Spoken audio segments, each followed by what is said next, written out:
Hello. Okay. Okay.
अच्छा जी,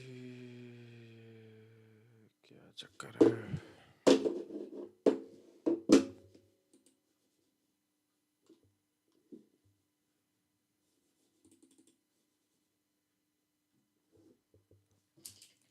यार ताहिर को बोला भी था।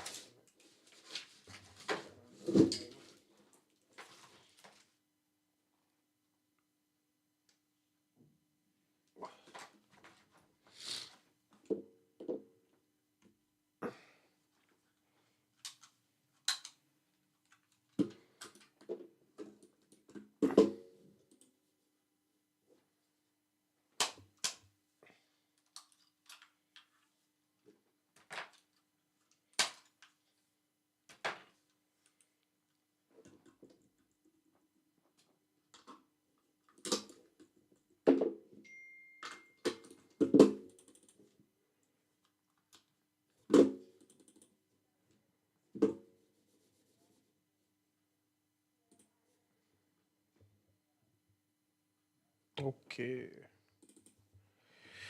डन हो गया।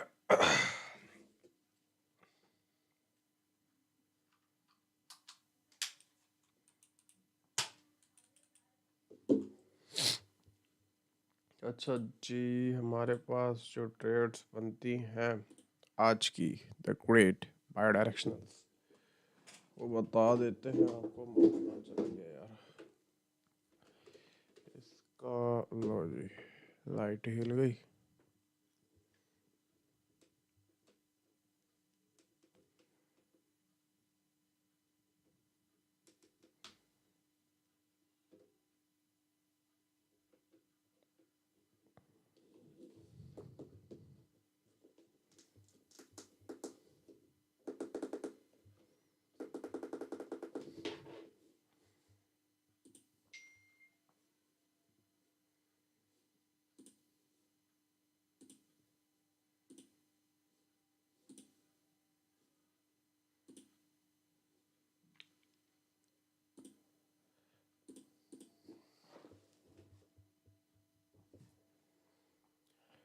चौपी मार्केट चल रही है। अच्छा जी, चौपी है,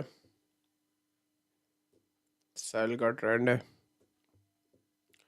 ट्रेड आपको बता देते हैं अभी। CO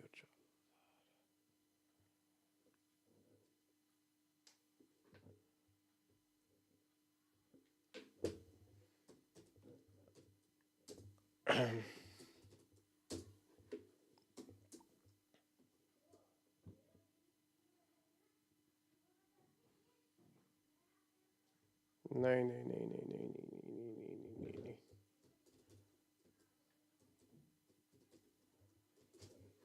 हाँ, सेल बनती है 53 से। अच्छा जी, 53 से सेल बनती है हमारे पास। ओके जी, okay okay okay okay okay. Long position नहीं चाहिए, शॉर्ट चाहिए। शॉर्ट कहाँ से बनेगी हमारे पास? 53 से।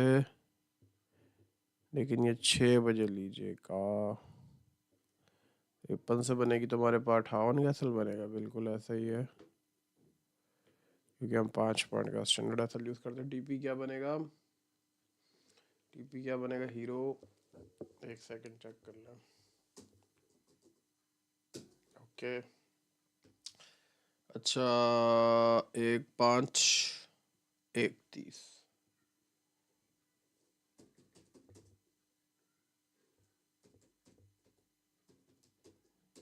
1/5/31 ठीक हो गया। नीचे का क्या सीन है? ठीक हो गया,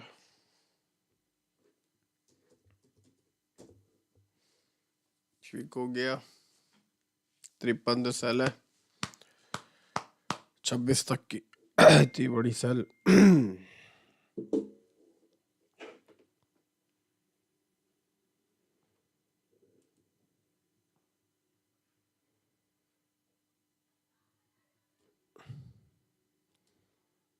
हम्म,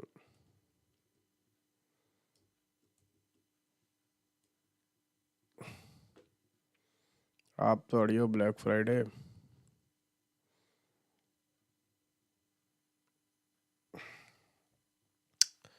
ओके,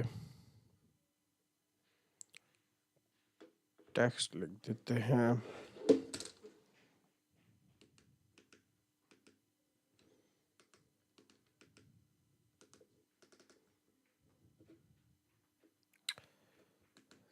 सेल लेवल्स,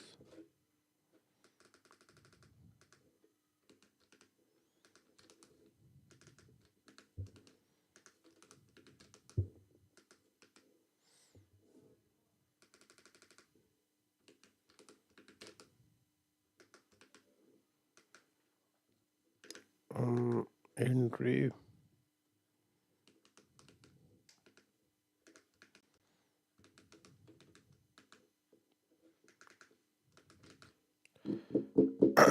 बाय कहाँ से? बाय 86 से नहीं, 88 से। 88 से बाय 88 से 96 तक। तो ये बाय की भी ठीक है एंट्री। थोड़ा सा और मैं एनालिसिस भी कर लूँ साथ में यार। इन लेवल्स तो निकाल लिए मैंने। जो अभी मार्केट है, थोड़ा एसएल और ट्रेडिंग एसएल यूज़ कीजिएगा यार। एक तो ये बड़ा मसला है, आईडी मेरी, आईडी आईडी आईडी। ओके, हाँ, लेवल्स मैं बता दूँ क्या थे। 4053। अच्छा, टीपी टीपी 4026। पहले ये तो लिख दें कम से कम, ताकि अगर ट्रेड आ जाए तो लोग ये तो ले लें। चलो जी, एक हाथ से काम करने भी बड़े मुश्किल है। वो पता नहीं कहाँ चला गया मेरा बायो डायरेक्शनल जो मैंने लिखा हुआ था। ये रहा, ये रहा, ये रहा, ये रहा, ये रहा। अभी वैसे तो इधर, अब ये पता नहीं ऐसे किधर होगा यार।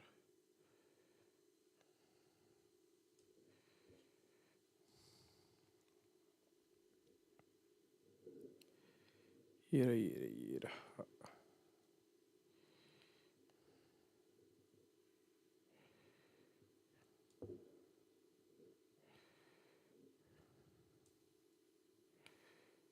वो भी छोटा कर लेते हैं। ये भी आ गया ऐसे तो। चलो,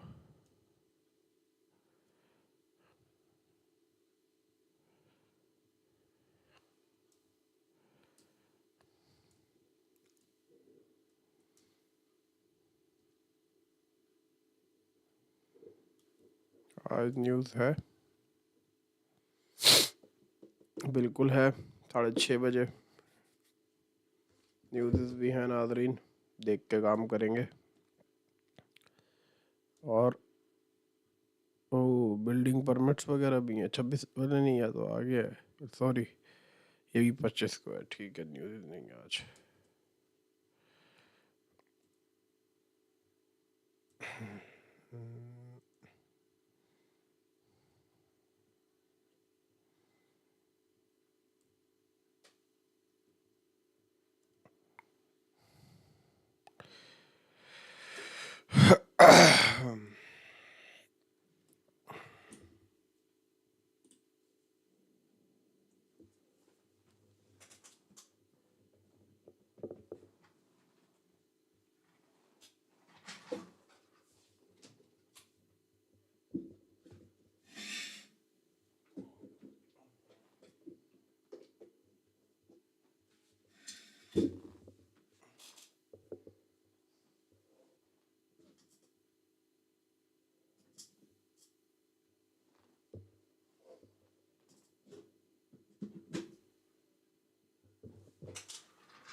okay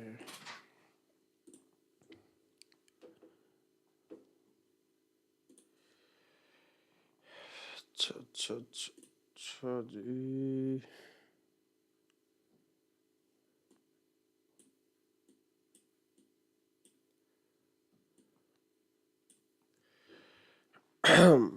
sir I am back, अस्सलाम वालेकुम, कैसे हैं ब्रदर? सॉरी मैंने अभी यूट्यूब अभी ऑन किया है देखने का।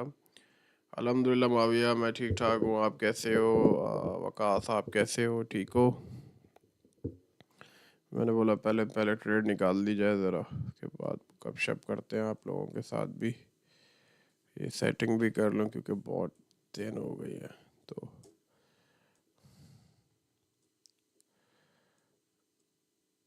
यार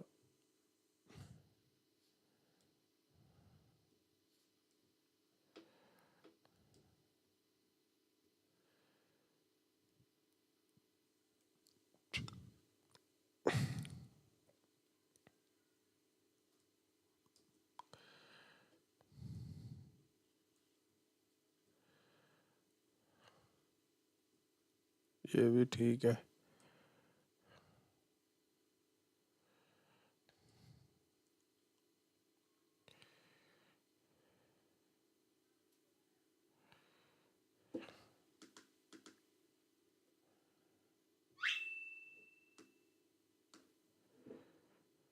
ठीक हो गया।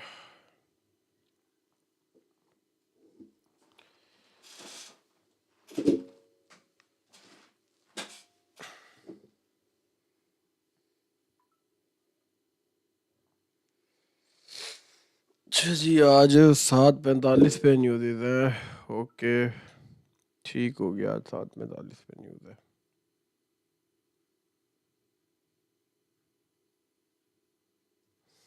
ग्रोथ में भी आप लोगों को ट्रेड दे दी गई है, तार ने दे दी है, ठीक है, बाकी मैंने भी आप लोगों को ट्रेड दे दिया। ताहिर भाई जो है वो मेरा माउस कहाँ लेके चले गए?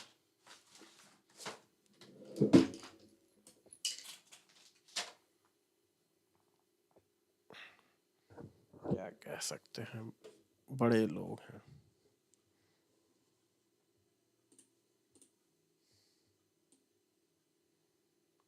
अस्सलाम वालेकुम, वालेकुम अस्सलाम। हाफिज अहमद डेवलपर, क्या हाल है आपका? ठीक है,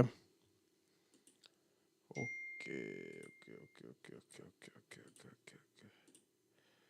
अच्छा जी, हम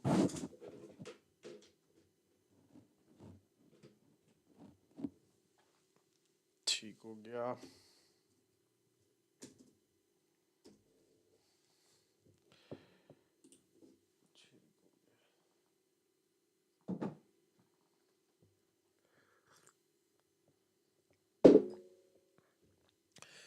अच्छा जी, अल्हम्दुलिल्लाह मैं आपको एक चीज़ दिखाता हूँ जो मैंने एनालिसिस किया था। अच्छा जी, बायर था मार्केट में, ठीक है, और अल्हम्दुलिल्लाह हमारे पास एक अच्छी ट्रेड बाय की बन भी रही है, तो it's a good opportunity of buying. इस fundamental gold set for weekly loss after broad set of hazy Fed outlook. ठीक है, कोई फंडामेंटल में भी कोई ऐसी चीज़ नहीं है कि जो हमारे पास जो है ना वो सेलर की तरफ, बाय की तरफ कुछ आउटलुक करे। तो ये सीन्स हैं। 6 बजे की कैंडल खुल चुकी है। Let's hope for the best.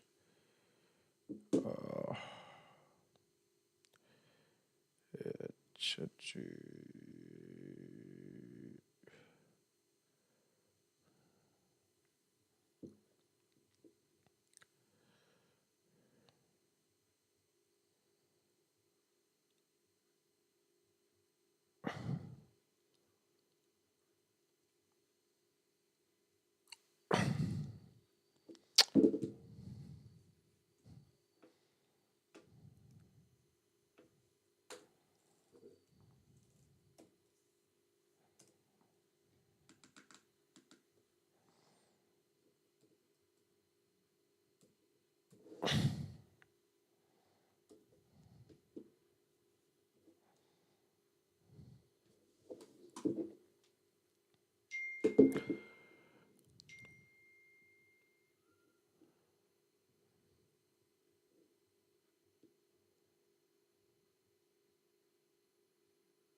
हाँ, मैं आप लोगों को एक चीज़ बता रहा था।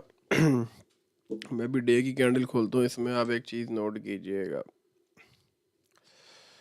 मार्केट ने, यार एक तो ये मेरे से ना रेशो इसका ख़राब हो गया। हाँ, आप लोग मज़े की बात देखें, फ्राइडे, थर्सडे, वेडनेसडे,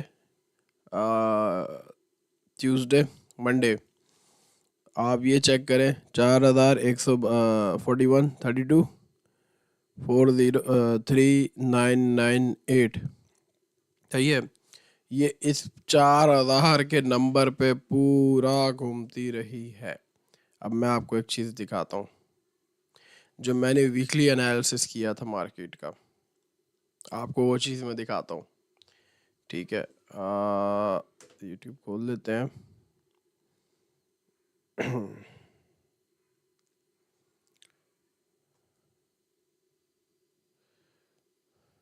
ठीक है, मैं आपको अपनी वीडियोस में से वीकली एनालिसिस दिखाता हूँ, जो मैंने प्रिडिक्शन की थी। मेरा 4 डेज बिना फेरा,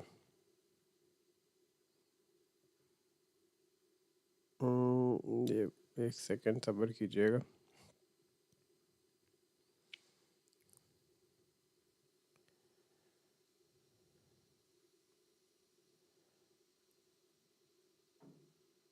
ओपन हो गई तो अब उसके साथ जो है फेड की जो रेट कट थी उसकी भी फिर डामाडोल सी कहानी शुरू हो गई है। सारी चीज़ें यूएस गवर्नमेंट की ओपनिंग होने की वजह से ये चीज़ें देखने में आ रही हैं। प्लस सीपीआई थी, सीपीआई जब नहीं आई तो फिर उसके बाद फिर एक आपने देखा गोल्ड में एक बड़ा ड्रॉप देखने को हम लोगों को मिला। वीक फंडामेंटल एनालिसिस देखा जाए तो डामाडोल सी कहानी शुरू हो गई है। सारी चीज़ें यूएस गवर्नमेंट की ओपनिंग होने की वजह से ये चीज़ें देखने में आ रही हैं। प्लस सीपीआई थी, सीपीआई जब नहीं आई तो फिर उसके बाद फिर एक आपने देखा गोल्ड में एक बड़ा ड्रॉप देखने को हम लोगों को मिला। वीक फंडामेंटल एनालिसिस देखा जाए तो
अब आप यहाँ से ये वीडियो मेरी चेक करें, ठीक है। ये सब क्या चीज़ें डिसाइड होती हैं फिलहाल। There is no buy for the gold, no cell for the gold. Open होने में अभी भी 1.25 घंटा बाकी है, मार्केट 4 बजे ओपन होगी, तो उसमें देखना पड़ेगा कि मार्केट किस तरफ जाती है। अब आप यहाँ से ये वीडियो मेरी चेक करें, ठीक है। ये सब क्या चीज़ें डिसाइड होती हैं फिलहाल। There is no buy for the gold, no cell for the gold. Open होने में अभी भी 1.25 घंटा बाकी है, मार्केट 4 बजे ओपन होगी, तो उसमें देखना पड़ेगा कि मार्केट किस तरफ जाती है।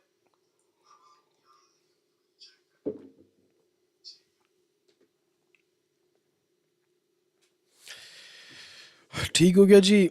There is no buy for the gold, there is no cell for the gold, ये मैंने कहा था एनालिसिस करने के बाद, क्योंकि नहीं नज़र आ रहा था कुछ। और ये देखें, ना ऊपर गई ना नीचे गई। अभी देखा जाए तो अभी भी ये बिल्कुल मिड ऑफ द वीक में खड़ी हुई है मार्केट जो है ना। तो क्योंकि कोई ऐसी मेकिंग न्यूज़ का भी मार्केट ने मिला जुला सा इफेक्ट लिया, तो भी मार्केट को अपने थोड़े से मूव आने में टाइम लगेगा, लेकिन ठीक है, ये मार्केट अच्छी होती है, हम इसमें एक अच्छा मूव निकाल सकते हैं। अल्हम्दुलिल्लाह हमारी बाय डायरेक्शनल बहुत अच्छी रही, एक्सेप्शनल रही, अच्छा रिजल्ट रहे उसके अल्हम्दुलिल्लाह।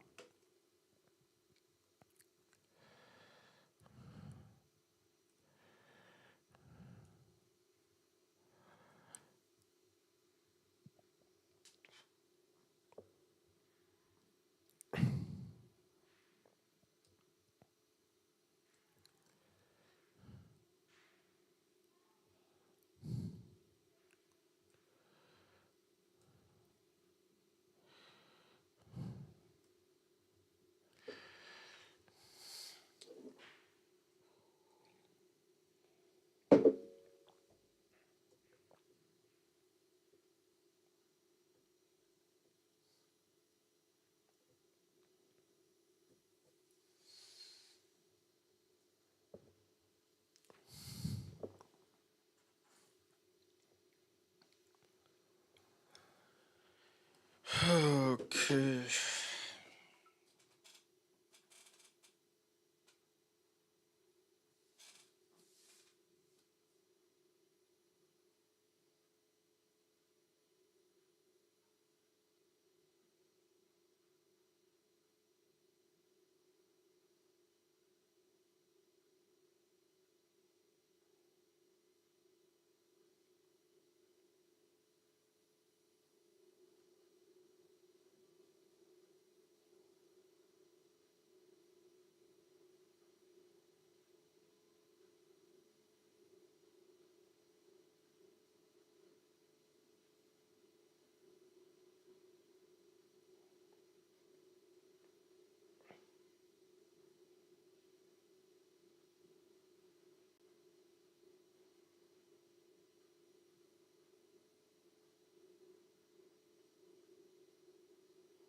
are subsidizing the cost of deploying generative AI. Everyone is underpricing, and they are not even earning, an incremental gross margin. So everyone is questioning how long can you keep subsidizing the cost of generative AI, and when will you actually start thinking in terms of cash flow or hitting scale? And look, I get it, they want to acquire customers, but 1.4 trillion is what spooked the market first, and then the circular financing and all these things kind of played a part, and then OpenAI trying to diversify away from the NVIDIA Microsoft stack and going towards AMD and Broadcom. I think that sowed further doubts in terms of what their ultimate strategy is. Mandeep with the latest. Mandeep Singh, thank you, sir, of Bloomberg Intelligence. Gil Luria of D.A. Davidson remaining bullish on NVIDIA, reiterating his buy rating and price target of 250 on the stock. Gil joins us now. Gil, welcome. I think we've still got to reflect on what happened yesterday. How is this name suddenly looking so fragile? Well, I think for the last couple of years, NVIDIA has driven the market, and yesterday something happened around 10:45 Eastern, and the market started driving NVIDIA, something that really has nothing to do with NVIDIA. The results were very, very good, and more importantly, back to the conversation you've been having so far this hour, Microsoft, Amazon, and Google, NVIDIA's main customers, have all the customers. They have all the business customers through OpenAI and Anthropic. They have most of the consumer customers as well. And what they told us a couple of weeks ago is that they're seeing an acceleration in demand. So they're able to build out these compute infrastructure for contracts that are already committed. So their customers, which again is pretty much every other company and most consumers, are booking demand in advance and willing to pay for it. So to be precise here, Amazon, Microsoft, and Google are generating very good returns on their investment in terms of the build out of the data center. It's their customers that are not yet generating returns, but are booking so much demand in advance that it looks like they believe that they will generate those returns. So the results from NVIDIA reflected that acceleration in demand. They were very good. That's why the stock opened up. Something else happened yesterday at 10:45 Eastern. I imagine we'll find out. Something like some liquidation of a fund, somebody selling the AI portfolio as a whole. It had little to do, if nothing, with NVIDIA. That said, Gil, and I hear you about sort of the technical selling or this question about whether there were some weak hands that were flushed out yesterday. There is this broader fear about NVIDIA, and you've seen it in the stock performance even leading into the earnings, that the earnings were not able to assuage. That, yes, people are willing to buy all these chips, but whether they're able to without borrowing a lot of money is another question. You talk about how there is this expectation of the profits to follow some of the spending, but you see the likes of OpenAI, as you yourself said yesterday, is the classic example of fake it until you make it. Why do the accounts receivables not concern you? The idea that this is a huge bill and the cost of it is leaving some looking elsewhere to try to raise the money. Yeah, so it's a good, important question to start asking ourselves. What's healthy and real, and what's unhealthy and not real? So I talked about the healthy part. Amazon, Microsoft, Google, they are buying all the NVIDIA chips they can get. By the way, that does include Google. While Google is using its TPUs extensively, and by the way, the TPU is really the only competitive product in the market to NVIDIA. They're using it extensively. They're still buying as many NVIDIA chips as they can to help provide those to their customers. That's all healthy behavior. The unhealthy behavior you're mentioning has to do with startups borrowing money at very high rates, making promises they can't keep. That's the poster childs for that are OpenAI and CoreWeave, that really, and then amongst each other, making these big promises, borrowing a lot of money to build data centers. That part of the demand isn't real. Now, importantly, it's not even necessary. If those two didn't exist, Microsoft, Amazon, Google would still be buying the same amount of chips, if not more. But we do have to keep pointing to the bad behavior, to NVIDIA giving $1 to CoreWeave, CoreWeave borrowing $9 and using 8 of the 10 to buy NVIDIA chips, then having to pay $1 of interest rate and only getting 50 cents of profit. That's unhealthy. That needs to stop. Okay, but you mentioned NVIDIA's receivables and inventory. That has come up yesterday. But if you look historically, we are still in this. These numbers are just so big that if you look at it as a ratio. So the accounts receivable as a ratio of revenue is actually within the historical range. Inventories is a percent of cost of goods sold within the historical range. So there's not a specific concern about those numbers for NVIDIA. It's more a concern about, are we letting bad behavior enter the system, which the main indicator of that is how much debt is fueling the data center build out. As long as it's cash on hand from the big players and their cash flow, that's healthy behavior that they're putting behind real demand. Yeah. If we start lending to upstarts to build data centers, that's the risk. Yeah, we just have about 30 seconds here. What do you think the blow up of some of the unhealthy players is going to look like for the healthy ecosystem?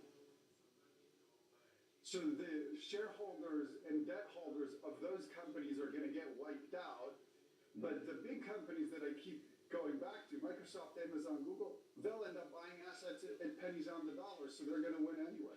Gil, thank you, sir. Gil Lurie there of DA Davidson. It would certainly take the pressure off them to spend as much as they're spending, because if they feel like they're facing existential risks right now, you wipe out some of the upstarts, the new competitors, maybe the pressure starts to come off just a bit. Yeah, you hear about the likes of Meta trying to reserve data center space, not because they have the need for it right now, but they want to prevent, say, OpenAI to get it.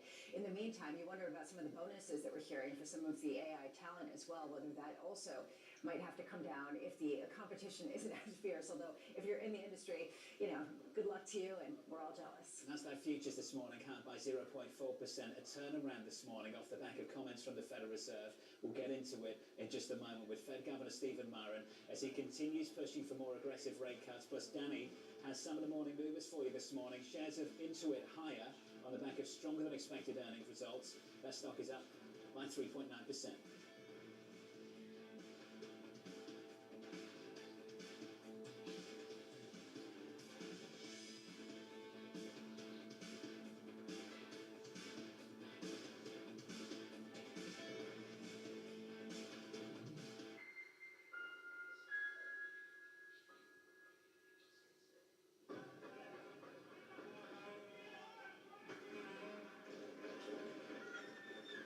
Estava sitiada. Nisso, no começo, eu também não sabia o que fazer. Foi a mais terrível que eu passei na minha vida. Temo, né, que o Brasil se torne, num futuro próximo, um narco-estado. Porque no final, tudo é dinheiro. People back home there, they are suffering. And someone is trying to get it off with their money. Where is my money? I think she's a scam up to now. It's some of the world's most desperate people who are getting ripped off. Repeat after me. I am a winner. I didn't know how big it was. I didn't really understand what I was getting myself into. If you tell me you have a vision of being $1 billion business, then you're going to have to do what it takes. And if you're not going to do that, everybody's going to suffer.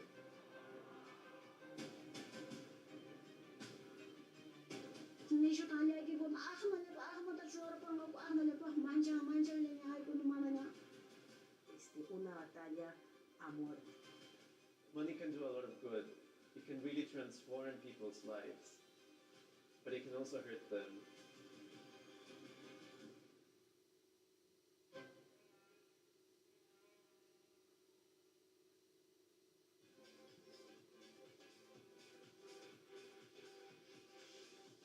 Have you ever thought about, or would you make a movie for a streaming service? Would you make a Netflix movie? Man, that's a great question. I mean, I'm waiting for one where I ask and you go, that was a shitty question. Yeah. I mean, you're good at your job, bro. Like, it's just actually the first time anybody's ever asked me that. I'm not here to say what I would and wouldn't do in the future. But the theatrical experience is one that means a great deal to me. It means a great deal to us. I feel a certain responsibility. Like if Fruitvale had happened a calendar year later, it probably would have come out on streaming. I've been fortunate enough that everything that I've written and directed has been a theatrical release. So I feel a duty to try to protect that. But that's where I'm at today. Bringing you up-to-the-minute global news whenever and wherever it happens. I'm Jemana Bersechi in Beirut, and this is to you live from Puerto Rico. Whole world, it's here. APEC Leaders Summit bringing together heads of states of 21 APEC economies. The White House is trying to use the stops to gain additional leverage. This big deal with a number of the biggest companies in South Korea. That's a big number. Deals can be done. Trust Bloomberg for on-the-ground coverage. Korea is not Japan. Up-to-the-minute reporting. In this latest saldo of this trade war, Individual. And the analysis you need. China's not going anywhere, nor are we. Get your fixed income fix. Watch Bloomberg Real Yield around the world right here on Bloomberg. Context changes everything.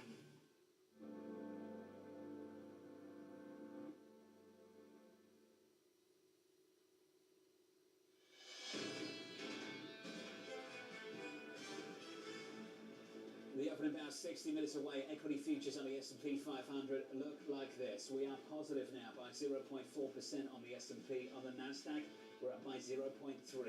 Moments ago, in the last hour, the New York Fed President John Williams just reopened the door a touch to cutting interest rates on December 10th. We'll get into that in just a moment. As we count you down, let's get you some single names, some morning movers. Here's Danny Berger with more. Hey, Danny. Hey, John. This morning, Warner Brothers Discovery is up 0.6%. You have the bids coming in from Comcast, from Netflix, from Paramount. They're all still in this thing. Warner Brothers has wavered just how much is gaining off the back of that, but the fact that they're all still bidding is obviously a positive sign for them. Only Paramount, though, out of all of them, would buy the entirety of the company. Other earnings we had into it, the financial services company reported late yesterday, one of the best performers in the S&P 500 in the pre-market, up 3.8% this morning.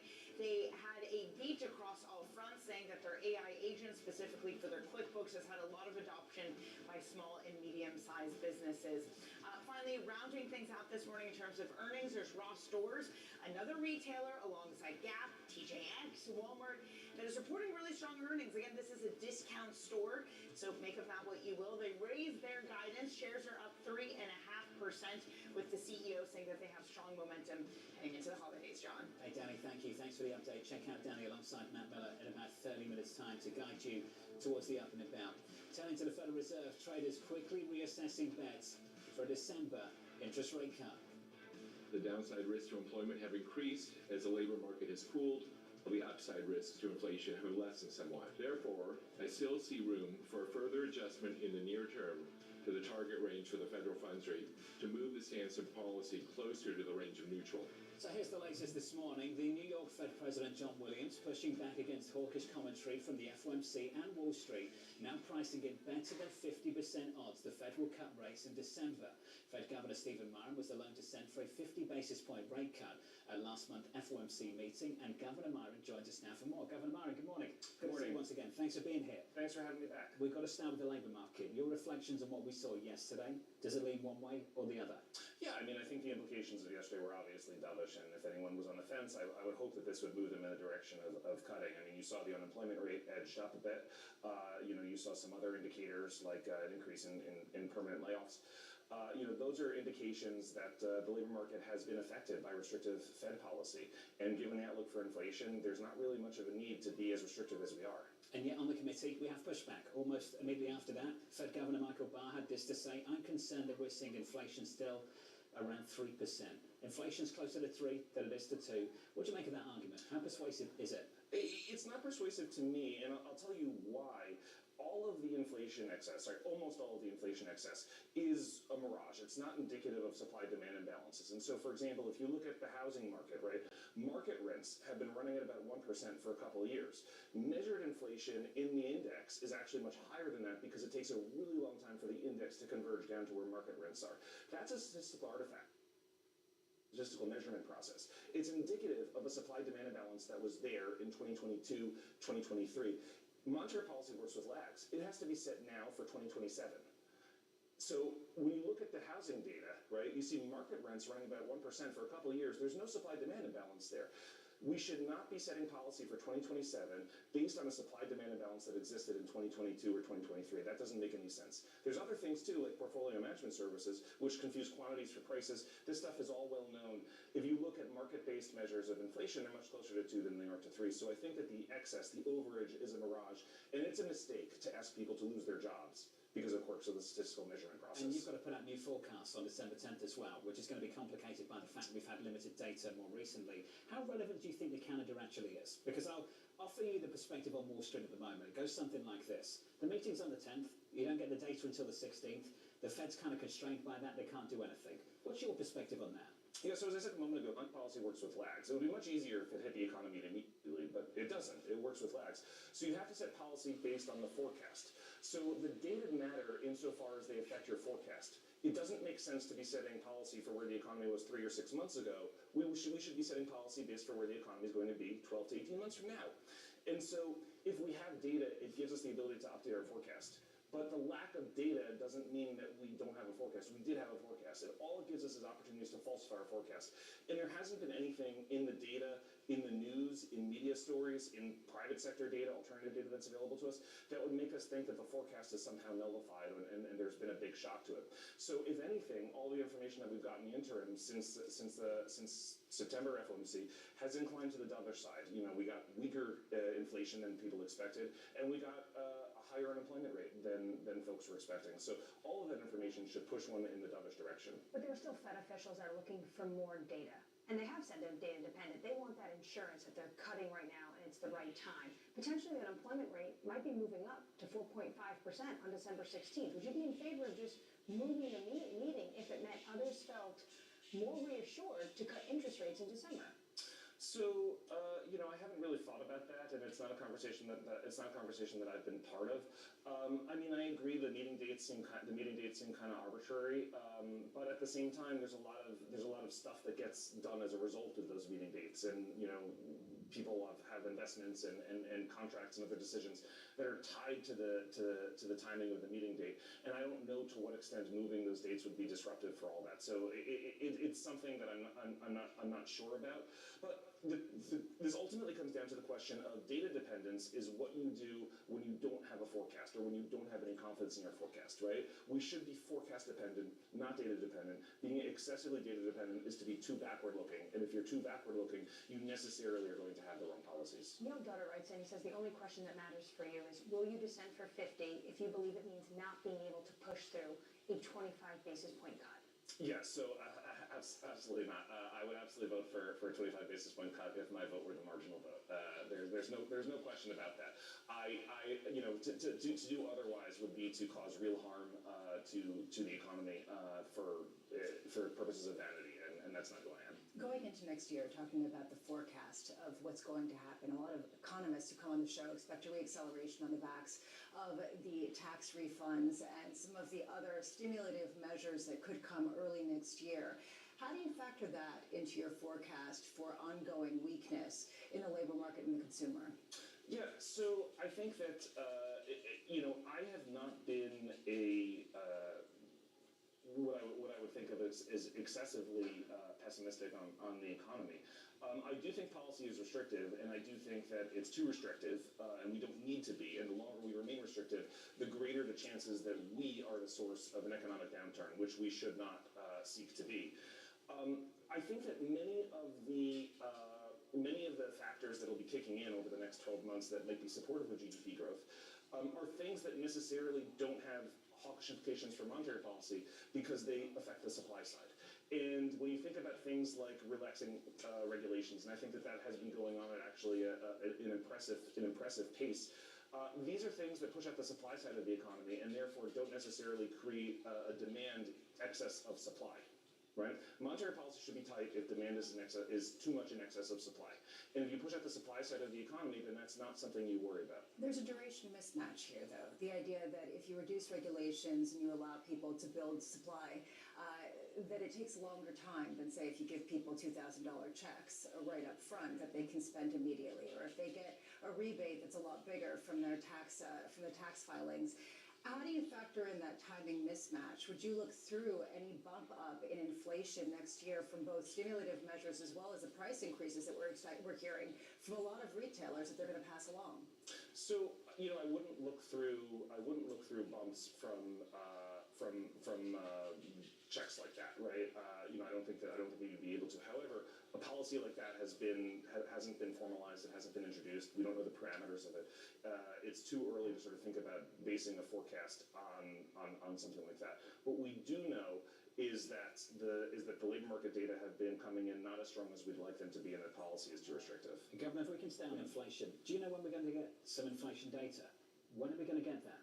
Because we've heard about the payroll schedule. I haven't really heard anything about the CPI schedule. You've got any indication whatsoever of when it's coming? Yeah, the BLS put it out on its website this week. I think that we're not going to get the November CPI data until after the next FOMC. So we've got to wait for that too.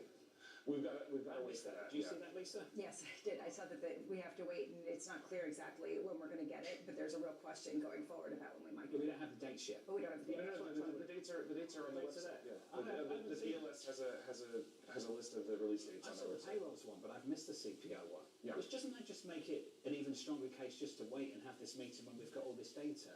Why is it that we have to wait so much longer for it, Governor? Wait for the data? Yes. Well, because the government shutdown introduced a whole number of snags into the data collection process. And so that those snags mean extra time to collect the data, extra time to process the data. People have a logjam of work to get back to. I mean, we just, sort of spent several years talking about bullwhips from supply chains, right? And, everything gets pulled in at once. And when you have a government shutdown, all the government employees aren't working, and they come back to work and they've got a ton of work to do all at once. And so, we have those bullwhips in government data right now. And, if that were a market, you'd see some inflation in the price of data, but it's not a market. So. Forgive me for coming out with the hawkish hits, but we got another one in the last 24 hours too, and it came from Beth Hammock. Lowering interest rates to support the labour market was prolonging this period of elevated inflation, and it could also encourage risk-taking in financial markets. Can we finish on that last point? Risk-taking in financial markets. How excessive is it, and should it be on the radar of the FOMC? Sure. So first of all, as I said before, the excess of inflation is a quirk of the statistical process, and it is a mistake to ask people to lose their jobs as a result of a quirk of the statistical process. On financial markets, look, I think that lots of things affect financial markets. Tax policy does, regulation does, technology like artificial intelligence does.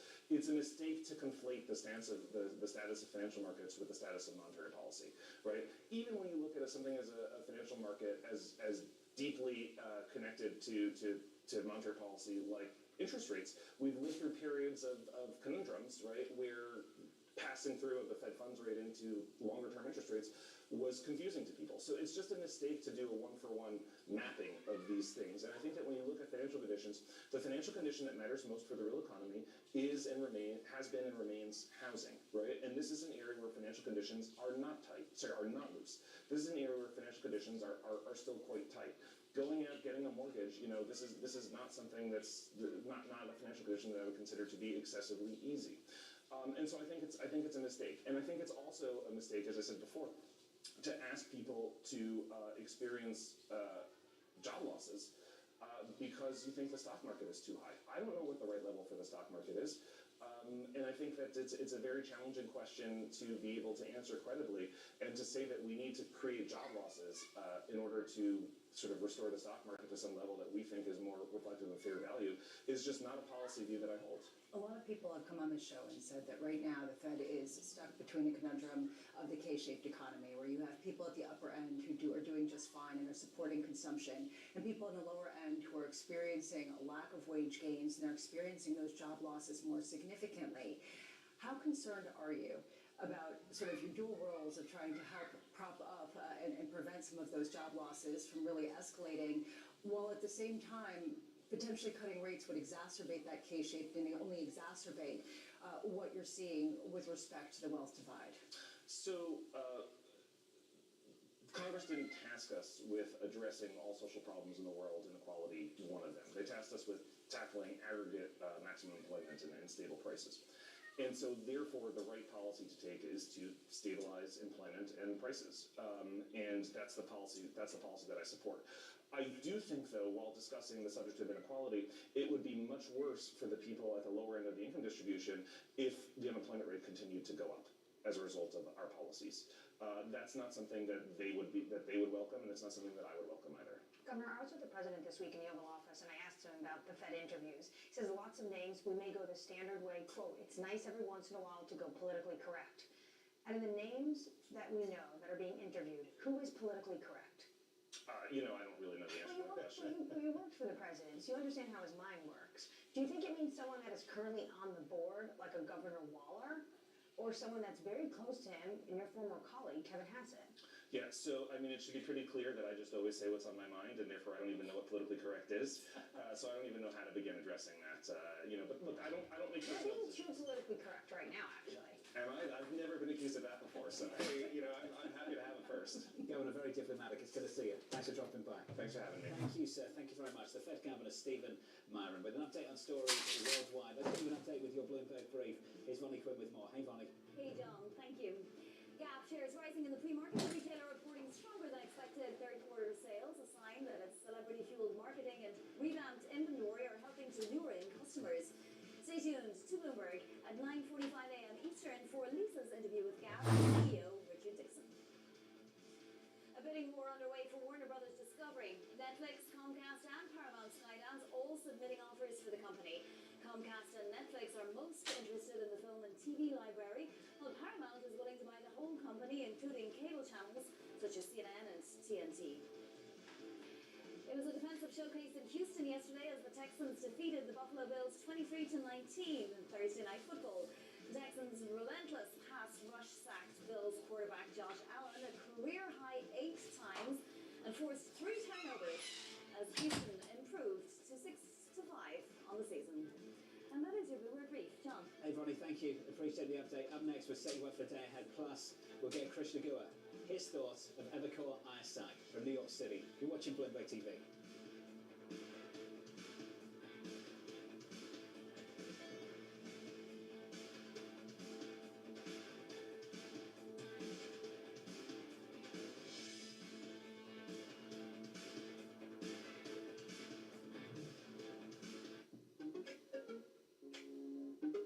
Governments make the commitment for net zero.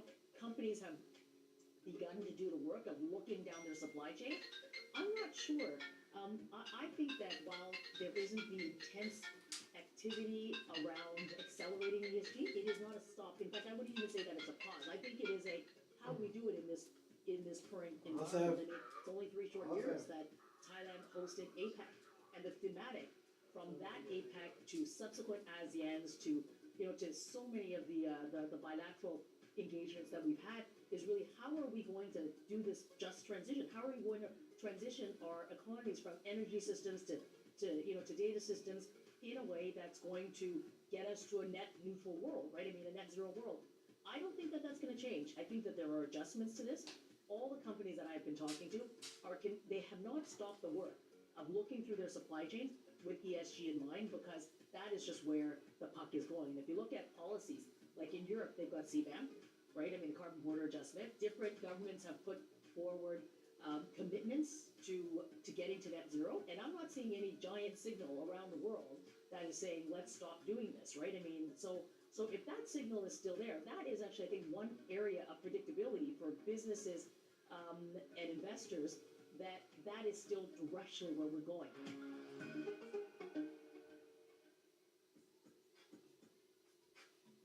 Now, your co-headquarters is in Miami. You spend a lot of time in Miami and Florida. People often think the hedge fund world is centered in New York or London. Do you have enough access to talent and information in Miami, or does it make a difference anymore? Information is, everywhere at this point. So information's not the challenge. I think young talent tends to want to be in New York. I'd say 75-25. Just because the ecosystem of young people and social reasons. But we are having more big hedge funds, obviously Citadel being the most prominent, come down to Miami. And that causes management teams to increasingly come through Miami. So it is a perfectly good place to run a hedge fund. And there are many good hedge funds down there.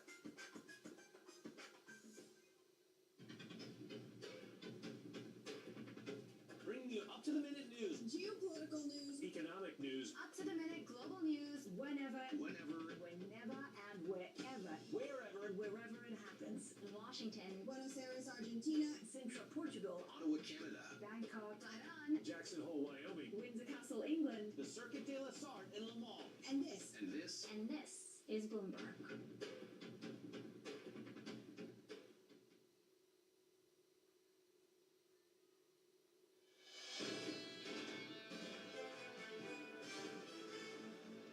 The implications of yesterday were obviously dovish, and if anyone was on the fence, I would hope that this would move them in the direction of cutting. The labor market has been affected by restrictive Fed policy, and given the outlook for inflation, there's not really much of a need to be as restrictive as we are. That was Fed Governor Stephen Marin weighing in on monetary policy, looking for an interest rate cut on December 10th. If you're just joining us, he's not alone. In his camp, the New York Fed President John Williams, almost there, just opening the door to an interest rate cut in the near term. Equities bouncing off of that. We're up by 0.5% on the S&P, on the Nasdaq up by 0.5 also, up by 0.8 on the smalls. The Russell 2000 advancing. As we count you down to the cash open, here's the trading diary for the week ahead at 10 a.m. Eastern Time. UMich consumer sentiment, then at 3. Box office time, New York City Mayor-elect Zohran Mamdani visiting President Trump at the White House. Looking ahead to next week, PPI and retail sales Wednesday, another round of jobless claims, and the Federal Reserve releases its beige book on Thursday. US markets, of course, are closed for Thanksgiving. Looking ahead to the Federal Reserve and the next meeting, Krishna Gua, the Vice Chair and Head of Central Bank Strategy at Evercore, writing the case for a December rate cut is to complete a mini-series of risk insurance cuts to guard against the risk of more serious labour weakness. Krishna joins us now for more. Krishna, welcome to the programme. How compelling is that rate cut argument for next month? Look, I think it is as compelling as it was in September when Powell and the Fed leadership group indicated they thought 3 cuts were appropriate. Right? Since then, nothing has really changed. Of course, we have not had as much data as we would have liked to have, but such data as we have confirms the assessment before, which is that the labour side is soft, not yet weakening in a more scary way. But of course, the whole point of an insurance cut is to prevent that from happening. While the latest available inflation news is on the more constructive side. So not mission accomplished, but I think still reasonable grounds for delivering the 3rd rate cut, the 3rd insurance cut that Powell penciled in September. And I think Williams today is the tell that that is likely where they're going.